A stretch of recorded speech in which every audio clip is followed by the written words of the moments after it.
What is going on? Welcome back to the channel. Today we are finishing up the motor. So last time we were able to get the motor back in the car. Today our goal is to get all of the accessories and power stuff back on the engine. So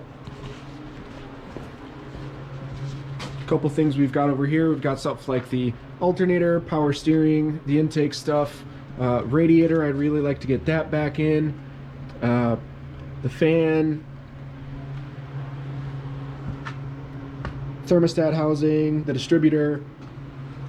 This is the inspection shield for the transmission. So not a ton of stuff to go back in the car, but it should be a good day's worth of work.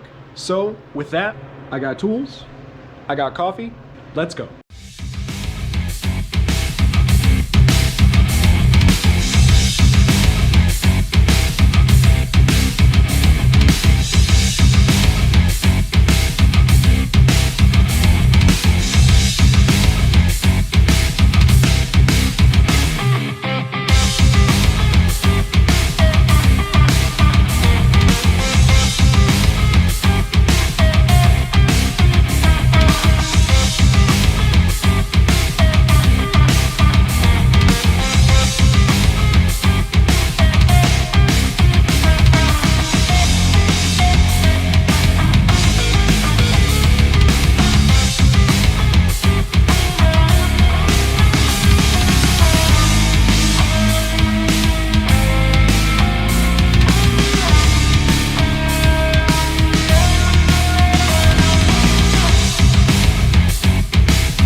All right, so the engine is starting to look a little bit more like an engine.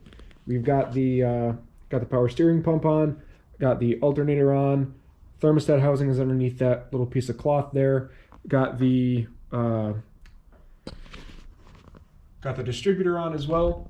Got to make sure that we set the timing right when we eventually fire this back up. What's left now? The radiator, the fan set up. The ignition wires are over here. We've got the carburetor still over here. We've got the air filter and the air filter housing. We also have the coil up here. Can't forget to put that on. So this week is going to be very exciting because this week the transmission comes back. Hopefully we'll be able to finish up putting all the accessories on and get ready to put that back in. So the next couple videos are going to be very exciting. But for today, that's it. As always, if you like what you're seeing, go ahead and like this video down below. If you want to keep up with the build and continue seeing stuff like this, go ahead and subscribe. And if you know anybody that's into this sort of stuff, go ahead and share this video with them. So, I'll see you next time.